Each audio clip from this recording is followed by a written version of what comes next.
کیا آپ جانتے ہیں کہ قرآن مجید میں ایک ایسے عظیم بادشاہ کا ذکر ہے جسے اللہ تعالیٰ نے طاقت بھی دی اور علم بھی دیا اور زمین کے ہر حصے تک پہنچنے کی توفیق عطا فرمائی؟ اور کیا آپ جانتے ہیں کہ دنیا میں ایک ایسی قوم بھی ہے جو آج بھی ایک عظیم دیوار کے پیچھے قید ہے؟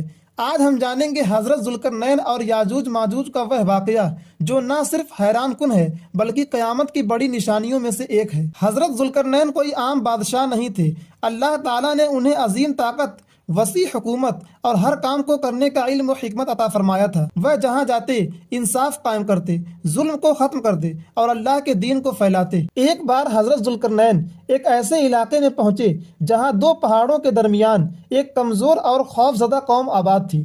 انہوں نے فریاد کیا، اے ذوالقرنین، یاجوج اور ماجوج زمین میں فساد پھیلاتے ہیں، کیا ہم آپ کو مال دیں کہ آپ ہمارے اور ان کے درمیان ایک دیوار بنا دیں؟ یاجوج ماجوج ایک وحشی، بے رحم اور تباہ کن قوم ہے، کھیتی برباد کر دیتی ہے اور قتل و غارت کرتی ہے۔ حضرت ذوالقرنین نے فرمایا، مجھے تمہارے مال کی ضرورت نہیں ہے، اللہ تعالیٰ نے مجھے جو دیا ہے وہ کافی ہے، بس تم میرے ساتھ محنت کرو۔ انہوں نے حکم دیا کہ لوہے کے بڑے بڑے ٹکڑے لائے جائیں اور انہیں پہاڑوں کے درمیان چنا جائے اور پھر پگھلا ہوا تانبا اس پر ڈال دیا جائے، اور یوں ایک ایسی مضبوط دیوار بنی جس پر یاجوج ماجوج نہ چڑھ سکے اور نہ اس میں سوراخ کر سکے۔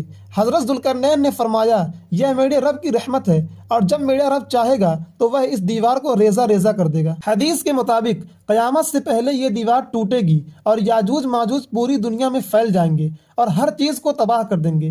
پھر حضرت عیسیٰ علیہ السلام کی دعا سے اللہ تعالیٰ انہیں ہلاک فرمائے گا۔